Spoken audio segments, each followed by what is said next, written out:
Shalom, selamat pagi teman-teman tubuh Kristus.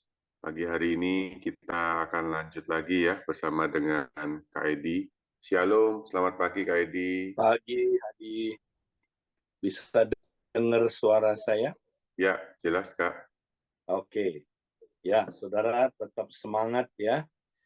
Kita mau terus setia mempraktekkan disiplin-disiplin rohani. Itulah seorang murid, saudara. Murid adalah ya disciple, berasal ya dari kata yang sama akar katanya dengan disiplin. Jadi seorang murid adalah seorang yang mempraktek disiplin-disiplin rohani.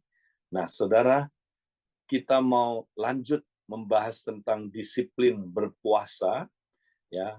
Jadi, saudara, mari kita praktekkan seminggu sekali puasa. Minggu ini, ayo, saudara praktekkan, ya.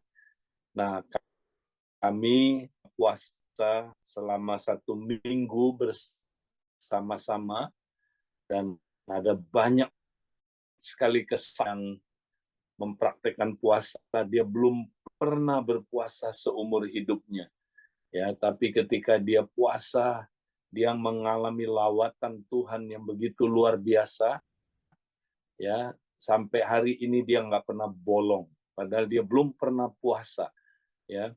Ada orang yang sakit mah berat, saudara, ya. Ketika dia berpuasa, sembuh mahnya. Sampai hari ini dia nggak pernah bolong puasa 1 hari pun, ya. Nah, saudara, kita mau praktek. Walaupun saudara tidak ada doa puasa secara massal, tapi mari minggu ini coba praktekkan puasa dengan sungguh-sungguh, saudara. Ya, karena puasa itu ya bukan saya kalau mau puasa saya puasa, kalau nggak mau nggak apa-apa. Puasa itu, saudara, rutin. Yesus ajarin rutin.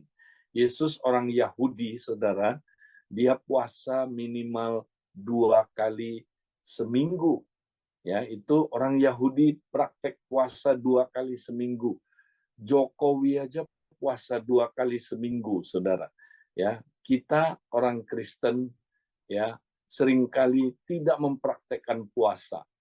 Nah, hari ini kita mau saudara praktekkan ya melihat puasa dengan tujuan-tujuannya, ya.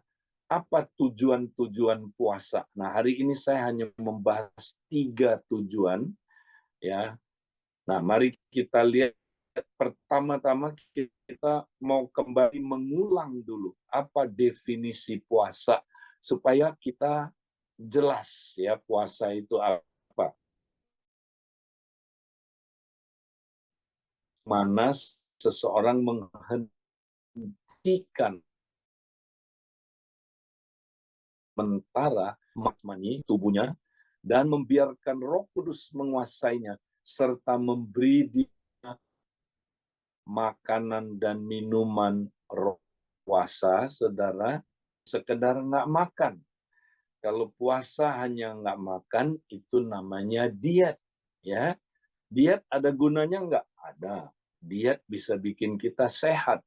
Diet bisa bikin kita langsing. Tapi diet aja itu bukan puasa. Nah, puasa lebih dari sekedar diet. Ya, saudara, dan motifnya bukan untuk diet, ya, saudara, tapi motifnya untuk hal-hal yang rohani. Jadi puasa, saudara, bukan hanya nggak makan, tapi saudara, makan makanan rohani, minum minuman rohani, ya, membiarkan Roh Kudus menguasai, ya, membiarkan Roh Kudus bekerja dalam tubuhnya, ya. Nah, inilah saudaraku berpuasa. Ya, jadi kalau saudara sedang berpuasa, harus rohaninya pesta. Tubuh kita berpuasa, rohani kita berpesta. Ya, our body fast, but our spirit feast. Ya, jadi ini penting, saudara. Jadi kalau saudara lagi puasa, saudara bilang saya lagi kerja gimana? Ya, nah kan bisa, saudara pakai 1 jam, ya lagi makan siang, kan saudara nggak makan siang.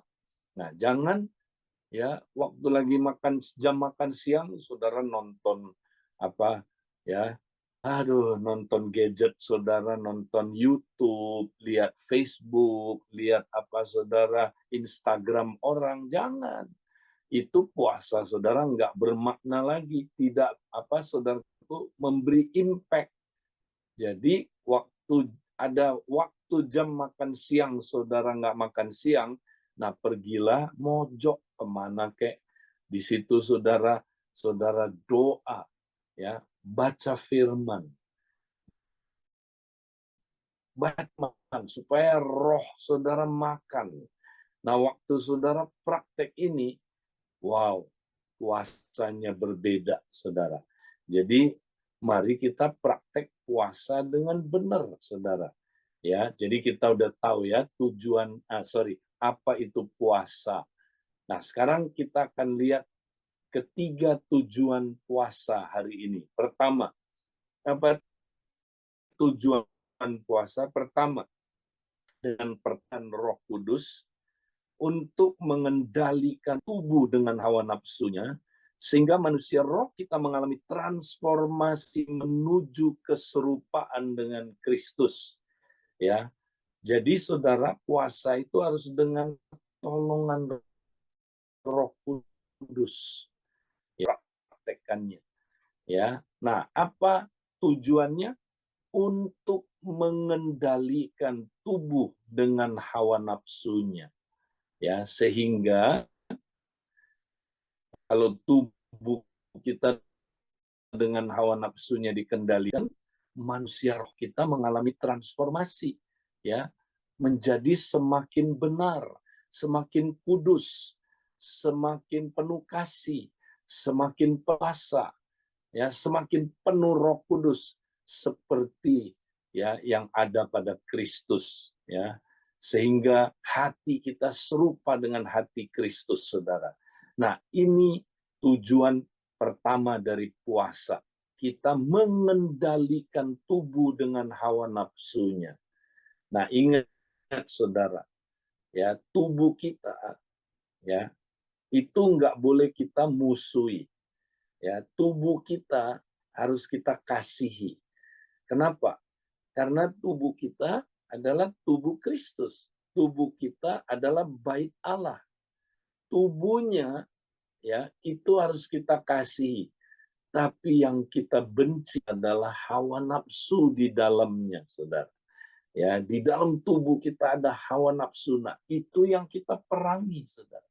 Itu yang mesti kita kendalikan. Ya, tapi dengan kita mengendalikan tubuh kita. Ya, karena di dalam tubuh kita ada hawa nafsu ini. Nah, Saudara, saya suka bilang begini, Saudara. Tubuh kita adalah hamba yang baik, tapi dia tuan yang jahat. Kalau dia jadi hamba, dia baik, Saudara. Karena dia anggotanya tubuh Kristus. Ya kan? Tubuh kita juga bait Roh Kudus. Ya. Tapi kalau dia jadi tuan, wah repot, Saudara. Begitu dia jadi tuan, Saudara, maka kita akan diperbudak oleh dia, oleh hawa nafsu ini, ya, oleh keinginan-keinginan yang ada di dalamnya, keinginan daging, keinginan mata, dan keangkuhan hidup. Sehingga kalau hawa nafsu kita yang menguasai kita, maka kita tidak bisa berubah serupa Kristus. Ya, maka saudara, yang keluar dari hidup kita bukan buah roh, tapi buah daging. Karena itu saudara, kita mesti mengendalikan tubuh kita. Ya, kendalikan dia atau kita dikendalikan oleh dia. Nah, masih ingat saudara, minggu lalu saya bahas ini, next, ya. Apakah kita dikuasai oleh tubuh atau kita menguasai tubuh? Nah, Paulus memberikan kita rahasianya. Bagaimana kita bisa mengendalikan tubuh kita, saudara. Ya, di dalam 1 Korintus 9 26 sampai 27, Sebab itu aku tidak berlari tanpa tujuan. Dan aku bukan petinju dengan saja mukul, tetapi aku melatih tubuhku dan menguasai seluruhnya, supaya sedang memberi kepada orang lain, jangan aku sendiri ditolak. Nah, saudara, Paulus mengumpamakan pertempuran, perkelahian kita dengan tubuh, itu seperti orang berkelahi dalam pertandingan di ismus, kota ismus, di mana setiap tahun diadakan pertandingan yang hampir setara dengan Olimpik. Ini untuk memperingati Poseidon. Saudara, pertandingannya banyak macam, tentunya berlari, makanya dia umpamakan kita berlari di sini. Terus ada pertandingan kereta kuda, pertandingan baca puisi, pertandingan musik, tapi ada 3 pertandingan, saudara, yang paling disukai, digemari, itu adalah tinju, kemudian gulat, dan pankris, Nah, pankris adalah kombinasi antara tinju dengan gulat, saudara. Ini kalau zaman sekarang namanya mixed martial arts. Semua cabang olahraga bela diri dipertandingkan. Jadi kalau pankris itu perpaduan tinju dengan gulat. Boleh pukul, boleh cekek, boleh banting, boleh piting, boleh tekan musuhnya sampai nggak berkutik di tanah atau di lantai. Nah, ini pankris, gambarnya ini, saudara. Nah, jadi Paulus mengumpamakan pertandingan kita melawan tubuh kita adalah pertandingan 1 lawan 1, di mana kita pukul-pukulan nama tubuh kita, cekek-cekekan, kita piting-pitingan, kita banting-bantingan, kita sedang bergumul melawan tubuh kita yang di dalamnya ada hawa nafsu. Nah, demikianlah, saudara, ilustrasinya Paulus. Jadi, saudara, kita kalau nggak lawan tubuh kita, hawa nafsu itu, dia akan lawan kita. Kalau kita nggak kuasai dia, dia akan kuasai kita.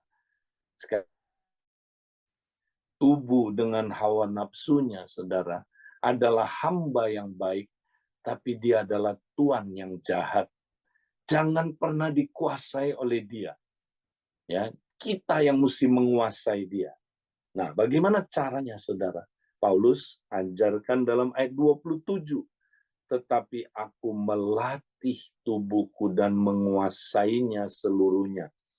Aku melatih tubuhku. Nah, kata melatih tubuhku, dia bukan seperti orang ke gymnasium memperbesar otot-otot tubuhnya, bukan. Tapi, saudara, kata melatih tubuhku ini aneh, dan kayaknya kurang tajam dalam bahasa Indonesia. Nah, melatih tubuh di sini, saudara, menggunakan kata hupopiazo.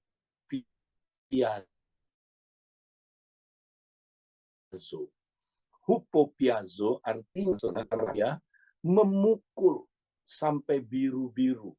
Kalau istilah kita zaman sekarang, dipukul sampai babak belur. Memukul sampai babak belur. Jadi kita mesti pukul tubuh kita, ini arti figuratif, belur. Sampai dia biru-biru, sampai dia berasa, bukan cuma berasa, sampai dia pukul dia sampai dia nyerah. KO menghadapi tubuh kita yang di dalamnya ada hawa nafsu. Kita mesti keras, berdisiplin keras seperti orang pukul. Kita gebukin dia sampai dia, saudaraku, nyerah, sampai dia kalah. Begitulah kita harus perlakukan tubuh dengan hawa nafsunya. Ya, saudara, caranya gimana? Nah, cara yang paling efektif adalah puasa. Ya, ketika saudara berpuasa, saudara tidak kasih makan tubuh kita, itu saudara lagi gebukin dia. Saudara lagi pukul dia. Saudara bikin dia berasa. Maka tubuh kita cara mendisiplin dia, memukul dia adalah dengan berpuasa. Jangan kasih makan. Waktu kita tidak kasih makan, saudara, dia berasa. Dia biru-biru, dia babak belur. Ya, tapi dia lawan saudara nggak? Dia lawan. Ingat, kita kalau nggak pukul dia, dia pukul kita. Kita kalau nggak cekek dia, dia cekek kita, saudara. Ya, jadi kita berantem terus sama tubuh kita. Nah, saudara mesti hajar dia sampai babak belur. Ya, jadi saudara, itu Paulus umpamakan kita bertanding melawan tubuh kita seperti itu, saudara. Wow, ya. Jadi dia nanti ngelawan. Dia akan minta buka, cepetan dong, buka dong, makan kue tiaw dong. Nah, kita bilang sama dia, enggak. Buka dong, gado-gado dong. Enggak. Buka dong. Ya, dia usulin apalagi makanan apa, saudara. Kita bilang, dia macam-macam kasih tahu dia, gua perpanjang puasanya biar lu tahu rasa. Nah, itu saudara. Ya, sampai tubuh kita nyerah. Ya, itu. Kedua, kita harus menguasainya seluruhnya. Nah, kata menguasainya seluruhnya, saudara, itu adalah ya kata yang unik sekali, saudara, yaitu kata saudara doula gogeu. Doula gogeu, saudara, ya itu artinya, saudara, ya adalah saudara memperhamba.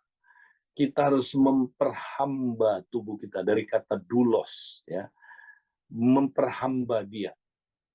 Tekan dia sampai dia, saudaraku, diperhamba. Ya, kayak orang main gulat, dia mesti dibawa, kita yang di atas. Ya, kalau orang main gulat, saudara, posisi di atas itu posisi dominan namanya. Ya, orang yang dibawa itu ya dia under.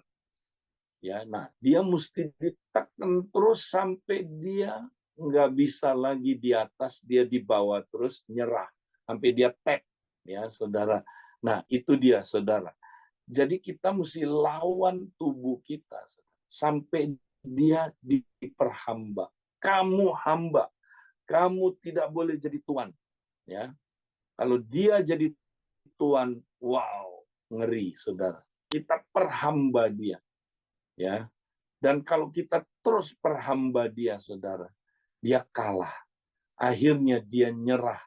Dan kalau kita harus terus-terusan, saudara, memperhamba dia, makanya puasa itu nggak boleh, ya, udah beres lagi. Enggak.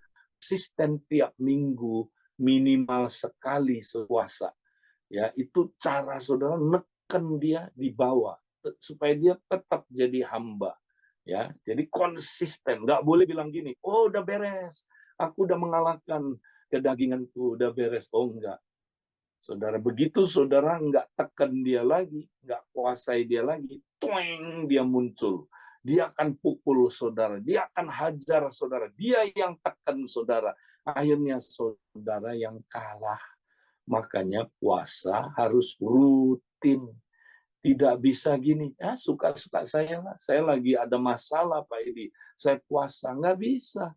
Nggak bisa, saudara. Puasa itu harus rutin, seminggu sekali. Ya, minimal tuh, saudara. Praktekin. Ya, jadi itu kekristenan.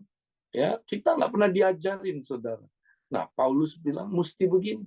Baru nanti kita tidak ditolak setelah memberitakan Injil. Nah, ditolak di sini apa, saudara? Ditolak terima mahkota. Orang benar pasti akan terima mahkota, saudara. Ya, kalau kita benar, orang benar. Nah, kita sedikit lagi ingat ayat ini minggu lalu, next, berikutnya. sekarang telah tersedia bagiku mahkota kebenaran yang akan dikaruniakan kepadaku oleh Tuhan, hakim yang adil pada harinya, tapi bukan hanya kepada kan juga, perhatikan, kepada semua orang yang merindukan kedatangannya. Kalau saudara orang yang lahir baru, saudara pasti akan setia sampai akhir, mengalahkan tubuh saudara. Saudara akan terus ya menjadi pemenang, ya, dan saudara akan terus mengalahkan tubuh saudara sehingga saudara hatinya berubah menjadi hati yang benar, terus berubah jadi hati yang benar, sehingga satu hari kelak saudara terima mahkota kebenaran. Ya, mahkota kebenaran adalah mahkota yang diberikan kepada orang yang setia menguasai tubuhnya, saudara, kedagingannya, sehingga hatinya menjadi hati yang terus makin benar, mencapai standar kebenaran Allah di Kaiosune. Ya, nah ini saudara, kita akan memperoleh mahkota kebenaran. Inilah tujuan puasa yang pertama, ya, yaitu kita mengendalikan tubuh kita, ya, sehingga saudara, ya, kita boleh saudara mengalami transformasi, ya, transformasi manusia roh menuju keserupaan dengan Kristus. Kendalikan tubuh dengan hawa nafsunya.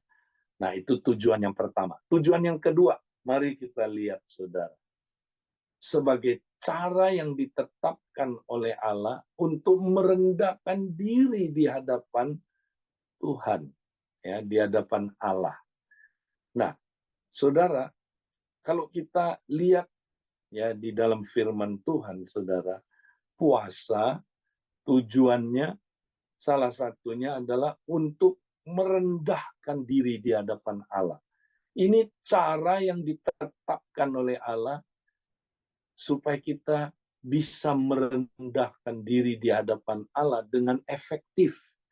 Ya, Tuhan tetapkan cara untuk merendahkan diri yang alkitabiah adalah melalui puasa. Nah, nanti saudara baca, tidak ada di sini, ya, di dalam saudara, ya, Mazmur 35 ayat 13. Nah, kalau bahasa Indonesianya dikatakan menyiksa diri dengan berpuasa.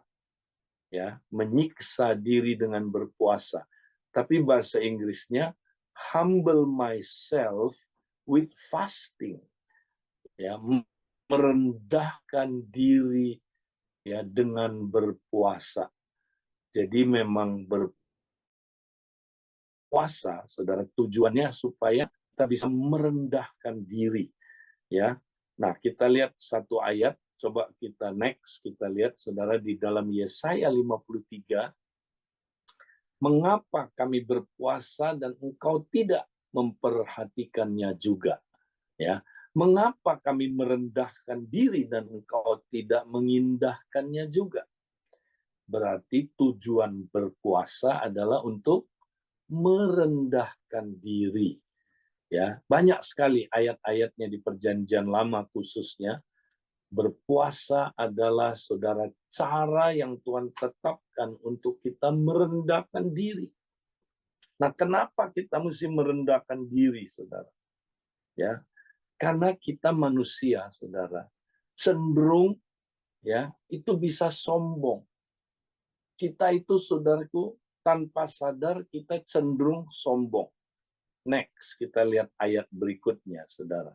Di dalam 1 Petrus pasal yang kelima, ayat 5 sampai ayat yang demikian jugalah kamu, hai orang-orang muda, tunduklah kepada orang-orang tua, dan kamu semua rendahkanlah dirimu seorang terhadap yang lain. Sebab Allah menentang orang-orang congkak, tetapi mengasihani orang-orang yang rendah hati. Karena itu, rendahkanlah dirimu di bawah tangan Tuhan yang kuat, supaya kamu ditinggikannya pada waktunya. Nah, saudara, ayat ini bilang, ya, Allah melawan atau menentang orang-orang sombong, orang congkak. Ya, kenapa, saudara? Ya, karena saudara, orang yang saudara ya sombong itu dia pengen jadi penguasa. Ya, seperti setan, dia pengen jadi Allah. Dia pengen disembah, dia pengen dimuliakan, dia pengen saudaraku ya orang tunduk pada dia. Ya, sedangkan dia nggak mau tunduk pada Allah. Ya, itulah dosanya Lucifer, saudara. Dosanya setan. Ya, nah kita tahu saudaraku, ya, akhirnya manusia juga jatuh dalam dosa kesombongan. Ya, kita ingin disembah, kita ingin jadi penguasa. Nah, itulah saudaraku orang yang sombong. Ya, berarti orang sombong itu orang yang ingin berkuasa dalam hidup ini. Ya, dan dia tidak mau tunduk kepada Allah, tidak mau bergantung kepada Allah. Dia merasa dia bisa. Ya, ingat saudara, semua makhluk Allah ya tunduk kepada Allah, bergantung kepada Allah. Tanpa bergantung kepada Allah, kita nggak bisa hidup. Ya, nah kesombongan adalah dosa. Ya, ingin jadi ilah, ingin jadi penguasa. Ya, jadi self-nya, egonya itu saudara, yang jadi center. Ya, itu orang sombong, saudara. Orang sombong merasa dia lebih baik atau paling baik. Ya, orang yang sombong, saudara, nggak mau bergantung sama Allah. Ya, karena dia merasa tanda kutip dia ilah. Ya, dia adalah penguasa. Wow, ngeri, saudara. Maka Allah harus menentang orang yang congkak, orang yang sombong. Ya, kenapa, saudara? Yaitu dia saingannya Allah itu. Ya, gimana dia nggak dilawan Allah? Karena dia bukan ilah, ya. Tapi dia coba jadi ilah yang disembah, yang dijadikan pusat, yang dijadikan raja. Itu orang sombong, saudara. Ya, Tuhan harus menentang dia. Ngeri kalau ditentang Allah, saudara. Kalau kita dimusuhi oleh setan, ya, Allah membela kita, saudara. Tapi kalau kita dimusuhi Allah, siapa yang bela kita? Aduh, gawat, saudara. Ya, makanya jangan sombong, saudara. Ya, kalau kita sombong, bukan cuma kita ditentang Allah. Ya, kita akhirnya nggak bergantung kepada Allah, dan kita nggak menerima kasih karunia dari Allah. Ya, dikatakan Allah menentang orang yang congkak, tetapi mengasihani orang yang rendah hati. Ya, nah kata bahasa Inggrisnya, God give grace to the humble. Jadi Tuhan memberikan kasih karunia kepada orang yang rendah hati. Ya, saudara, kalau kasih karunia adalah seperti air terjun, ya, saudara ada di air terjun. Saudara bawa ini, saudara. Saudara bawa ember ke air terjun itu. Tapi kalau embernya tidak direndahkan, saudara, tidak ditaruh, ya, supaya dia rendah posisinya, dia nggak bisa terima air terjun itu, saudara. Karena posisinya di atas air terjun itu, nggak bisa. Nah, sama kayak kita, saudara. Kalau kita nggak merendahkan diri, air terjun itu gambaran dari kasih karunia Allah. Kita nggak terima kasih karunia itu. Ya kan? Jadi orang yang rendah hati aja yang bisa menerima kasih karunia dari Tuhan. Nah, kalau kita nggak ada kasih karunia, nggak mungkin kita menghidupi kehidupan kekristenan ini dengan berhasil. Kita akan gagal terus, saudara. Ya, tanpa kasih karunia kita gagal. Tanpa kasih karunia kita gagal jadi suami yang baik, gagal jadi istri yang baik, gagal membangun pernikahan yang baik, gagal saudara ya menjalankan bisnis kerajaan, gagal kita saudara menjalankan kehidupan kita yang sesuai dengan kehendak Tuhan. Gagal. Hanya orang yang hidup dalam kasih karunia yang bisa berhasil. Nah, gimana caranya? Ya, kita mesti rendah hati. Nah, sekarang cara rendah hati bagaimana, saudara? Nah, ada dua. Saudara dikasih pilih, ya.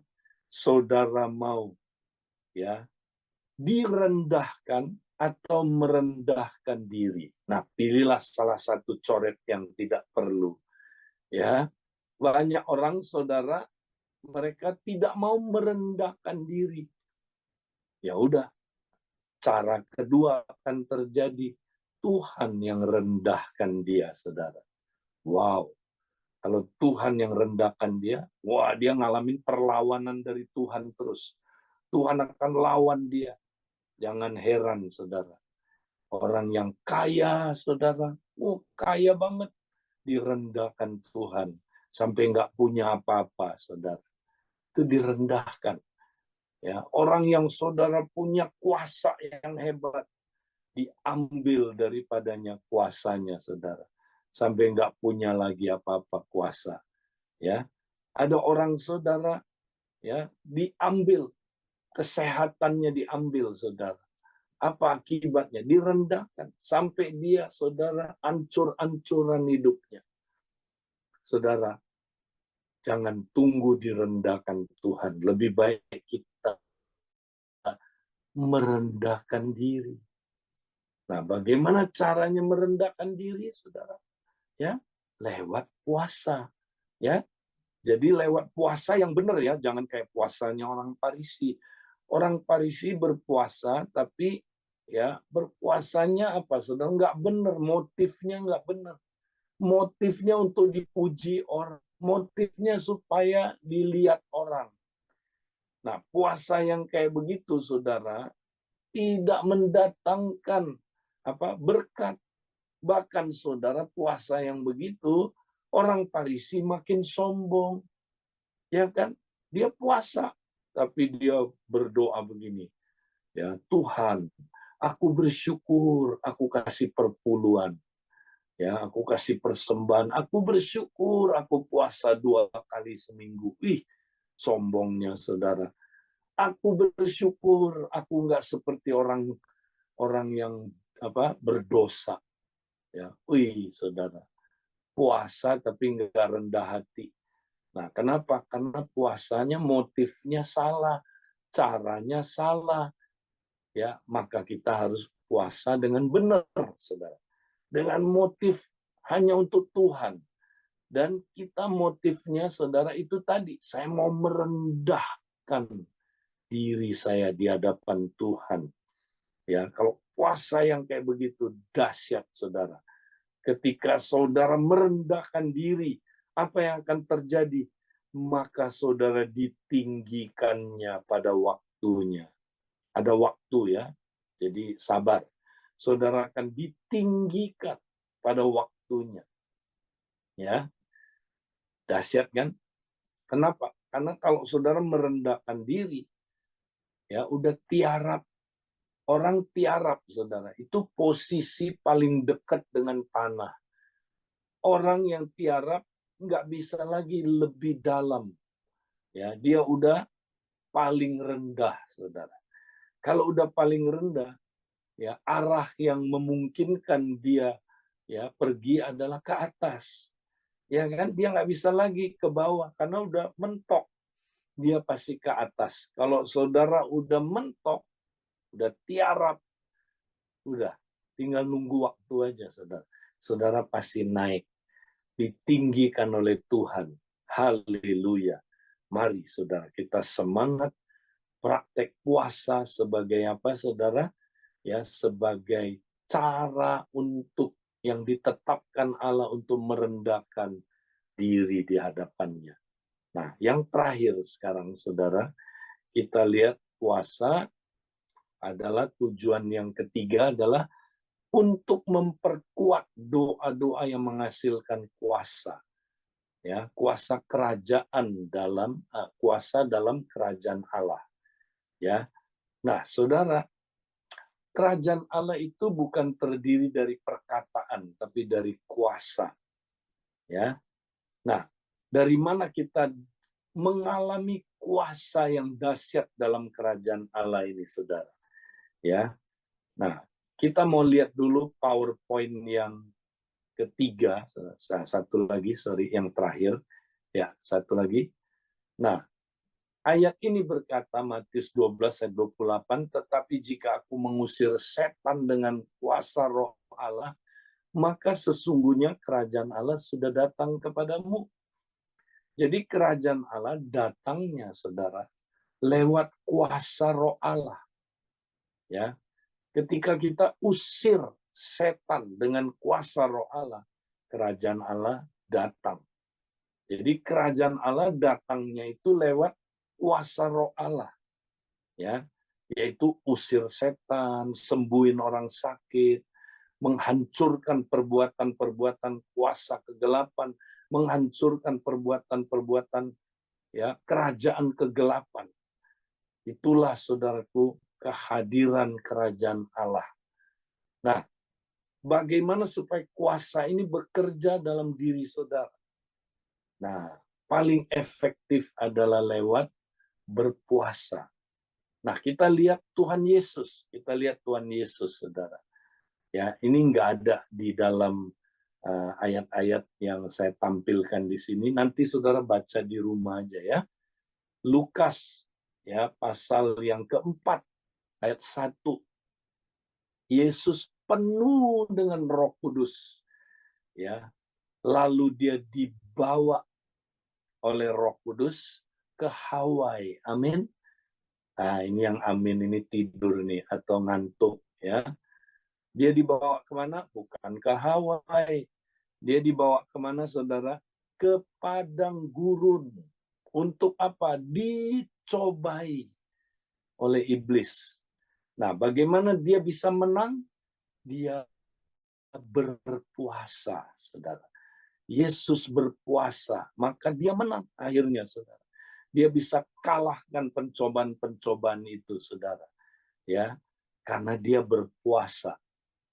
Nah, tapi setelah dia berpuasa, saudara, mari kita lihat nanti kalau saudara baca selanjutnya, ya, ayat-ayat selanjutnya, ya, dikatakan, ya, maka kembalilah Yesus ke Galilea dalam kuasa roh. Apa? Dalam kuasa roh. Ya, kalau di Lukas pasal 4 ayat 1 dia penuh dengan roh, tapi setelah doa puasa dia, ya, dalam kuasa roh. Beda, saudara. Penuh Roh Kudus aja nggak cukup, saudara. Ya, tapi kita perlu hidup dalam kuasa roh. Ya, nah, Yesus kasih kita teladan, contoh, saudara, supaya kita hidup dalam kuasa roh. Gimana caranya? Nah, dibawa ke padang gurun, ya, di mana kita berpuasa. Ya, lewat puasa, saudara, itu menyiapkan kita supaya kita bukan sekedar penuh Roh Kudus, tapi kita hidup dalam kuasa roh. Saudara mau nggak hidup dalam kuasa roh? Ya, kalau mau, saudara, ya, praktekkan puasa. Nah, banyak orang penuh Roh Kudus, saudara. Bahkan berbahasa roh mungkin dia. Ya, tapi saudara, kita lihat hidupnya nggak ada kuasa kerajaan. Ya, dia nggak bisa usir setan. Dia nggak bisa, saudara, sembuhin orang sakit dipakai Tuhan. Dia nggak bisa, saudara, demonstrasi mujizat dalam hidupnya. Nggak bisa beritakan Injil, saudara. Ya, kenapa, saudara? Karena dia tidak ada di dalam kuasa Roh Allah ini. Ya, seperti Yesus. Makanya Yesus habis kembali ke Galilea dalam kuasa Roh Allah, maka dia memproklamasikan pelayanannya. Maka di Lukas 4 dia berkata dalam ayat 18 dan 19, dia bilang roh Allah ada, ya. Roh Allah mengurapi aku. Ya, dia mengurapi aku untuk memberitakan apa Saudara? Injil kepada orang-orang miskin, mencelikkan mata orang yang buta, ya. Apa Saudara? Menyembuhkan hati orang yang remuk, melepaskan orang dari ikatan-ikatan, ya Saudara, dari apa Saudaraku, ya kuasa-kuasa kegelapan, ya. Jadi Saudara, dia juga memberitakan tahun rahmat Tuhan telah datang, ya Saudara. Jadi Tuhan Yesus, ya, habis puasa dia ada di dalam roh. Sejak itu pelayanannya Saudara, pelayanan kuasa, ya, di mana dia Saudara mengusir setan, menyembuhkan orang sakit, melepaskan orang dari kuasa gelap, kemudian apa, memberitakan Injil dan memberitakan tahun pembebasan total buat manusia, tahun jubile, ya. Itu karena dia diurapi oleh Roh Kudus, dia ada di dalam kuasa Roh Kudus. Saudara mau nggak hidup di dalam kuasa Roh Kudus? Nah, caranya seperti Yesus, dia mempersiapkan diri dengan berpuasa. Mari kita berpuasa, ya. Nah, saudara-saudara, kalau kita nggak mengandalkan Roh Kudus, ya, kita hanya berdoa saja, ya, kadang-kadang doa kita kurang berkuasa, saudara. Ya, nah satu hari kita lihat next, kita mundur beberapa ayat, mundur satu PowerPoint, ya. Satu hari murid-murid lihat gambarnya, saudara. Ya, coba nyembuhin orang sakit, yaitu anak yang sakit epilepsi. Ya, diusir-usir setannya nggak keluar-keluar, saudara. Ya, mungkin yang keluar urat lehernya, tapi setannya memang nggak keluar. Atau mungkin kita sering usir setan, bukan setannya yang keluar, kitanya yang keluar, ya. Nah, saudara, jadi murid-murid gagal mengusir setan. Akhirnya, ya, dibawalah anak ini kepada Yesus, dan Yesus usir setan itu, ya. Dia begitu dengan satu kata usir setan itu keluar, ya. Kemudian saudaraku, ya, anak ini langsung sembuh. Nah, kemudian murid-murid, ya, bertanya pada Tuhan. Nah, kita baca Matius 17 ayat 19-21 ini. Kemudian murid-murid Yesus datang, dan ketika mereka sendirian dengan dia, bertanyalah mereka, mengapa kami tidak dapat mengusir setan itu? Ia berkata kepada mereka, karena kamu kurang percaya.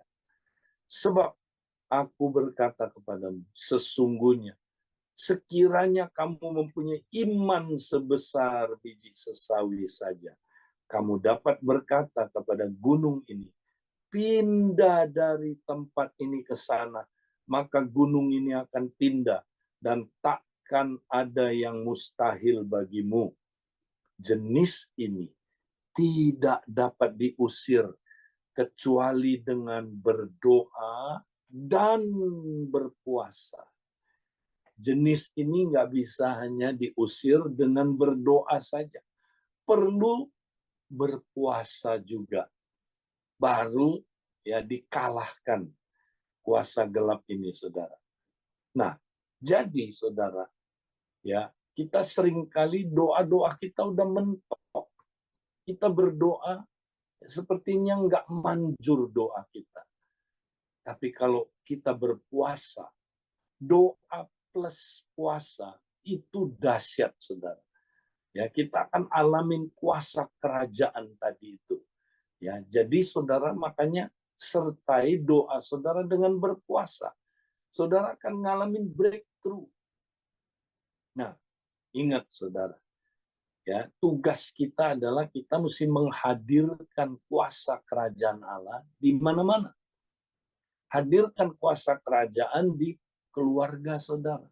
Hadirkan kuasa kerajaan Allah di bisnis saudara.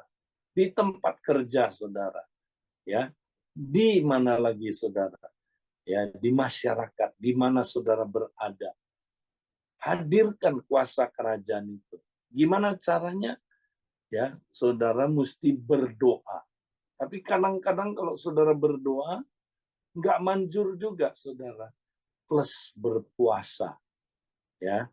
Nah, saya kasih contoh, saudara ya. Teman saya namanya Mike Connell. Kalau saudara kenal, hamba Tuhan ini cerita waktu dia baru jadi orang Kristen, ya, ya kira-kira belum lama lah jadi orang Kristen. Dia dengar pengajaran tentang bahwa kita harus menghadirkan kerajaan Allah di dunia kerja kita. Nah, waktu itu dia seorang guru, saudara. Terus dia berpikir dunia kerja dia adalah kelas dia. Nah, dia berpikir, iya ya, kenapa saya nggak pernah menghadirkan kerajaan Allah di kelas saya? Nah, bagaimana menghadirkan kerajaan Allah di kelasnya? Yesus tadi bilang, jikalau kita mengusir setan dengan kuasa roh Allah, maka niscaya kerajaan Allah datang ya di situ. Kalau kita usir setan di kelas, maka di kelas kita hadir kerajaan Allah. Ya, saudara. Maka dia dia dapat ya apanya saudara? Pencerahan. Dia mulai praktek tiap pagi dia dan istrinya doa sepakat, saudara. Ya, dia mau jadi guru yang baik yang menghadirkan kerajaan Allah di kelasnya. Dia doa tiap pagi, doa sepakat. Nah, kadang-kadang disertai puasa, saudara. Dia berdoa begini, Tuhan, tolong supaya kelas kami, Tuhan, mengalami kehadiran kerajaan Allah. Setan diusir. Saya hancurkan kuasa kegelapan yang bekerja di kelas saya. Saya hancurkan itu. Saya patahkan kuasanya. Engkau roh pemberontakan atas anak-anak SMA ini. Aku ikat kau. Aku hancurkan engkau. Tuhan, biar di kelasku, Tuhan, ketika aku ngajar, ya, ada atmosfer di mana semua orang suka belajar, Tuhan.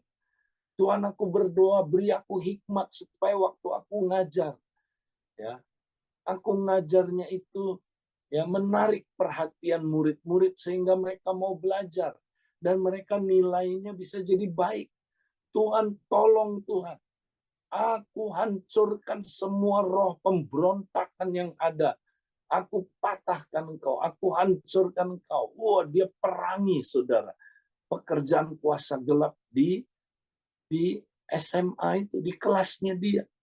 Dia wali kelasnya, saudara. Dan tahukah saudara, setelah dia tiap hari berdoa begitu, ya dengan pasangannya, disertai kadang-kadang dengan puasa, wow, tiba-tiba saudara, kelasnya mulai dilawat Tuhan. Aneh saudara. Ya, dia kalau ngajar itu beda sama kelas-kelas lain. Murid-muridnya begitu gampang menerima pelajaran itu. Dan mereka senang belajar. Dan mereka ya tidak lagi suka memberontak, suka aneh-aneh, saudaraku. Ya. Dan apa yang terjadi, saudara? Akhirnya ya dinilai setelah penerimaan rapot, saudara. Kelas dia angka rata-ratanya tertinggi di seluruh sekolah. Sampai guru-guru lain bersaksi, benar kalau ngajar di kelas ini enak, ngajar di kelas ini beda. Ya, kenapa? Ya, kami nggak bisa begitu. Kok kelas kamu ditanya sama guru ini? Ya, kenapa kelas kamu kayak begitu? Kok anak-anaknya yang nggak berontak? Anak-anaknya luar biasa, taat. Kenapa? Nah, dia bilang, kamu mau tahu nggak alasannya kenapa? Nanti kalau saya kasih tahu, kamu nggak mau percaya. Coba kasih tahu saya rahasianya apa. Dia bilang, Yesus. Rahasianya saya berdoa. Tiap hari menghadirkan kerajaan Allah. Ya, aku doa. Wah, mereka ada yang percaya, ada yang nggak percaya. Nah, satu kali, saudara, dia lagi ngajar di kelasnya. Tiba-tiba lewat dua anak sekolah lewat. Cuman lewat, dia lagi ngajar. dua anak ini langsung manifestasi roh jahatnya. Di depan kelasnya, jatuh ke lantai, manifestasi, guru ini keluar, teman saya ini keluar, usir setannya, saudara. Langsung dua anak ini, saudara, lepas dari kuasa gelap, dan revival mulai terjadi.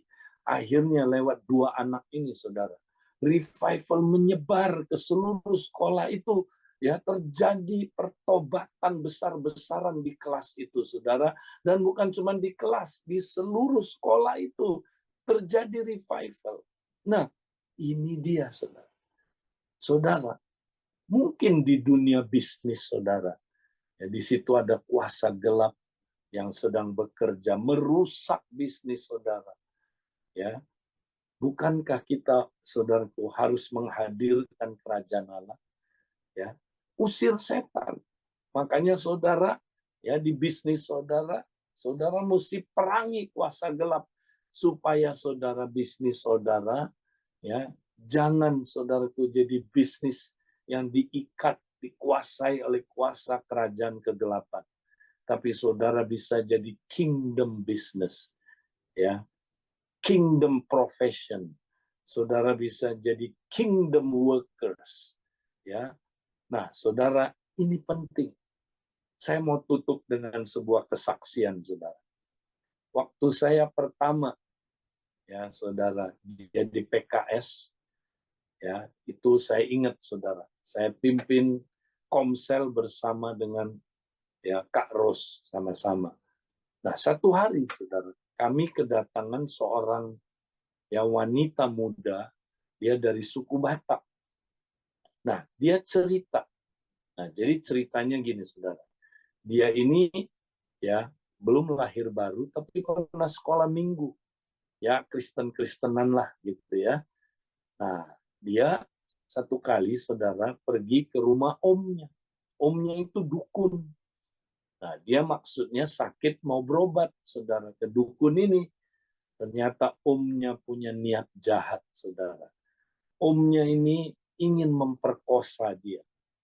Nah, waktu itu omnya pun, saudara, mendorong dia ke bawah dan kemudian mencoba memperkosa dia. Tapi dia kemudian bangkit, ya, dia berhasil lolos, dan dia lihat di dinding itu ada keris. Orang Batak juga ada kerisnya, saudara. Dia ambil keris itu, dan dia mulai tusukkan keris itu ke muka omnya ini. Maka kenalah omnya ini, ya, keris itu, dan dia marah sekali. Dia kepahitan nama anak wanita muda ini. Dan dia bilang begini, awas kamu, saya akan guna-gunain kamu, dan kamu akan kerasukan tiap hari. Dan benar, saudara, ya, wanita muda ini kerasukan tiap hari. Dia kalau kerasukan ngeri, saudara. 5 respon dia bisa terplanting semuanya. Dan dia bisa mencakar orang, sangat mengerikan. Tidak ada yang bisa menjinakkannya, saudara. Ya, dan itu berlangsung tiap hari, mengerikan. Ya, nah, saudara, ya, dia waktu lihat kenapa hidupnya begitu mengerikan, saudara. Hidupnya begitu sedih, dikuasai oleh kuasa kegelapan. Tapi di hati kecil dia, saudara, dia ingat dia pernah sekolah minggu, saudara. Nah, di situ diajarkan bahwa Yesus bisa melepaskan kita dari kuasa gelap. Maka dia berdoa. Ya, itu pertama kali dia berdoa minta tolong sama Tuhan. Tuhan, tolonglah aku, Tuhan. Lepaskanlah aku dari kuasa gelap ini. Kemudian di hati kecil dia ada suara, saudara, yang bilang, ya, ambillah celengan kamu, pecahkan, belilah tiket, berangkatlah ke Jakarta dari Medan, saudara. Berangkat ke Jakarta naik kapal, waktu itu ada kapal Tampomas namanya, ya. Maka saudara, dia taat, dia beli tiket pas waktu dia pecahin celengannya, melepas one way ticket, saudara. Dia beli one way, ya. Maka dia pun berangkat ya ke Jakarta. Itu kira-kira terjadinya tahun 83 ya, 40 tahun yang lalu kira-kira. Nah, saudara, sampailah dia di Jakarta. Nah, tapi saudara, Tuhan bikin mujizat. Selama dia 3 hari di kapal itu, dia nggak pernah kerasukan. Nah, waktu dia sampai, saudara, Tuhan ngomong sama dia di hatinya, nanti kamu, ya, aku akan pertemukan kamu dengan sekelompok orang. Ya, sebelumnya juga dia udah berasa itu. Ya, akan dipertemukan dengan sekelompok orang di mana, saudara, orang-orang ini aku akan pakai melepaskan kamu dari kuasa gelap ini. Nah, dia nggak tahu siapa sekelompok orang ini, saudara. Jadi dia cari-cari waktu dia sampai ke rumah keluarganya, saudara, di sana. Tiba-tiba waktu dia cari-cari, ada yang langsung undang dia. Ikut saya ya malam ini. Ada persekutuan doa. Waktu itu tidak disebut komsel, tapi persekutuan doa. Kamu mau ikut nggak? Nah, dia langsung merasa ini tuntunan Tuhan. Pergilah dia ikut orang itu. Nah, tebak saudara, dia kemana? Ke komsel kami. Ya. Nah, waktu itu saya dan Kak Ros, PKS-nya. Begitu datang saudara ke komsel kami, lagi penyembahan, baru nyembah, dia manifestasi, saudara. Wow, keluarlah saudara keganasannya. Ya, 15 orang, berapa orang itu pegang mental semua, saudara. Dan dia begitu ganas mencakar, ya, menggigit dan sebagainya, mengerikan. Sampai akhirnya saudara ditengking-tengking nggak keluar. Kuasa gelapnya nggak keluar, bahkan dia lari. Ya, dia lari kejar-kejaran di komplek itu, saudara. Ya, akhirnya saya tengking dari jauh. Dalam nama Yesus saya tunjuk dia. Dia jatuh, saudara. Nah, kemudian kami gotong dia bawa pulang, kunci pintu semua, saudara. Ya, mulai tengking lagi. Semalaman nggak keluar-keluar roh jahatnya, saudara. Sampai udah hampir pagi, saudara. Nggak mau keluar roh jahatnya. Nah, tiba-tiba, saudara, waktu kami itu pertama kali belajar pelepasan, nggak ngerti. Tiba-tiba di hati kami, saudara, muncul ayat ini, saudara. Jenis ini tidak dapat diusir kecuali dengan berdoa dan berpuasa. Wow. Oh, pantes nggak mau keluar-keluar. Ini jenis yang angel, ya, keras ini, susah ini, harus berpuasa. Udah, kami berhenti, tidak mau lagi mendoakan dia. Lalu kami bilang begini, kita puasa minggu ini. Seluruh anggota komsel puasa rame-rame, saudara. Ya, seminggu full kami puasa. Minggu depannya, saudara, kami bawa lagi orang ini datang. Kali ini dikunci pintunya. Jangan sampai dia lari, saudara. Nah, tiba-tiba baru penyembahan, saudara. Dia manifest lagi. Mulai, saudara. Wah, dia ngamuk. Tapi kali ini beda, saudara. Kami waktu berdoa ada kuasanya, saudara. Dalam nama Yesus, sekarang juga, ya, kami perintahkan engkau, semua kuasa kegelapan yang menguasai dia, ya, kuasa kegelapan yang dikirim, guna-guna yang dikirim oleh omnya, ya, lewat perdukunan, keluar sekarang. Waktu saya tengking begitu, kami tengking rame-rame, saudara. Tiba-tiba, saudara, ya, dari perutnya, saudara, dari tubuhnya, mulai keluar benda-benda yang kami, saudaraku, waktu itu bingung kok bisa begitu. Keluar silet, keluar paku, keluar jarum. Kaget kan, saudara? Belum pernah lihat. Memang, ya, guna-guna itu seringkali, ya, dukun-dukun menggunakan cara begini. Santet, ya, dimasukkan benda-benda ke dalam tubuhnya. Tapi saya belum pernah lihat itu. Nah, itu baru kami lihat waktu kami doa dan puasa, ya. Nah, apa yang terjadi, Saudara? Sesudah itu, ya, bukan hanya itu, Saudara, tiba-tiba dia sakit perut. Aduh, mau ke WC. Ya udah, cepat ke WC kamu. Dia lari ke WC. Maaf, Saudara, dia ya mengeluarkan dari duburnya, Saudara, 3 benda, 3 jeruk purut. Nah, kalau Saudara orang Batak, Saudara tahulah, ya, dukun Batak itu kan pakai jeruk purut, ya, jeruk yang itu, yang keriput itu, Saudara. Nah, keluar, kaget, Saudara. Waktu saya lihat, sampai saya nggak percaya, dipotong jeruk itu. Ya, bau juga sih, Saudara. Ya, dipotong. Ya, saya pengen tahu kenapa kok ini jeruk beneran atau ini cuman apa ya, bohongan. Benar itu jeruk, Saudara. Coba masuk akal nggak? Jeruk bisa dipindahkan ke dalam perut manusia secara supra alami, tapi juga, saudaraku, waktu didoakan dia keluar. Nah, gimana itu, saudara? Nah, itu kami nggak pernah ngalamin, kecuali ketika kami berdoa dan berpuasa, kami ngalamin kuasa Roh Kudus yang luar biasa, saudara. Ya, akhirnya orang ini lepas total, saudara. Dia melihat roh-roh jahat itu semua, saudaraku, ya, seperti tunduk kepada dia, ketakutan, ya, dan akhirnya dia terima Yesus, dibaptis, penuh Roh Kudus.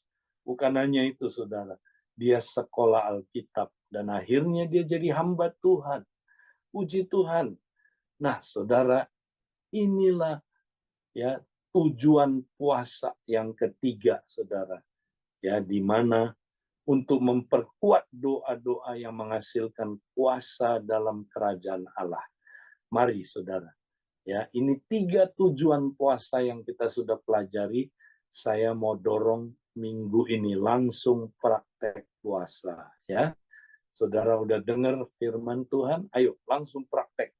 Terserah, saudara mau 1 hari, mau 2 hari, ya.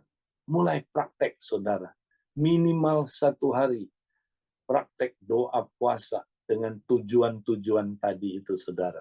Ya, nah, Tuhan memberkati saudara. Saya kembalikan ke teman-teman yang bertugas. Silakan. Ya, Kak Edi, makasih buat sharing dan kesaksiannya, Kak. Itu tadi kan Kak Edi share berpuasa itu untuk melatih ya tubuh kita, uh, pupo piaso ya, memukul sampai biru-biru ya, dipukul sampai babak belur. Nah, pada waktu kita puasa memang kita sedang melemahkan ya tubuh kita ya, Kak. Nah, tapi terkadang masalahnya itu setelah buka puasa itu, Kak. Setelah buka puasa kan lapar gitu ya, Kak.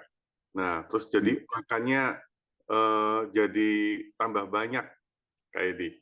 Nah, Ya, gimana itu, Kak Edi, ada tipsnya atau menyiasati pada saat buka puasanya itu, Kak? ya. Jadi nggak boleh langsung eng gitu, jangan. Ya, karena ya kita mesti terus mengendalikan tubuh kita ini. Yang di dalamnya ada hawa nafsu, ya. Jadi kita mesti terkendali. Jadi walaupun kita makan, ya, kita hati-hati jangan gelojoh gitu, ya. Nah, makanya banyak orang puasa, saudara, bukanya itu dia nggak menguasai dirinya, ya. Jadi gelojoh jalan terus. Nah, itu kurang efektif, ya. Jadi bukanya pun kita mesti mengendalikan diri kita, ya. Karena kita bukan apa jadi bukan penyiksaan tubuh, tapi juga ini pengendalian, ya. Karena kita nggak bisa buang keinginan makan, ya. Kita tidak membuang keinginan makan, cuman kita memperhamba dia, ya. Keinginan makan itu kita perhamba, ya. Jadi kita mengontrol dia, bukan dia yang mengontrol kita, Itu prinsipnya ya. Ya, terus kalau pada saat berpuasa yang kadang saya alami itu ya Kak, itu jadi apa? Kurang bisa mikir ya Kak. Kayaknya apa tuh namanya? Jadi lambat gitu ya. Dan yang kedua itu kok jadi malah mudah mudah emosi ya karena apa tuh Hmm, namanya? Mungkin menahan lapar. Eh, ya, apa itu wajar Kak, normal Kak, atau ada ya sesuatu yang bisa kita lakukan Kak Edi? normal. Jadi kalau nggak begitu kalian belum lahir baru. Ya, orang begitu lahir baru dia langsung punya musuh. Musuhnya nafsu di dalam tubuhnya itu. Dia langsung bergulat, bertinju dan pankreas dengan apa? Dengan tubuhnya. Itu yang Paulus bilang. Ya, kita langsung pukul-pukulan. Ya, jadi nah waktu kita puasa kita lagi pukul dia kan. Kira-kira dia balas nggak kalau kita pukul dia tubuh kita? Balas. Ya, makanya waktu puasa aneh, keluar semua nafsunya. Betul nggak? Keluar semua. Nah, waktu itulah supaya kita praktek pukul dia, hajar dia. Ya, justru jangan nyerah. Ya, waktu nafsu itu keluar dengan tubuhnya bilang begini, gua nggak kasih lu makan lu. Kue tiaw dong, tidak. Ya, dia ngomong lagi, makan dong. Gua perpanjang terpuasanya, baru kamu tahu rasa. Ya, nah, jadi disitulah kita apa? Kita melakukan apa? Ya, pertandingan menguasai dia.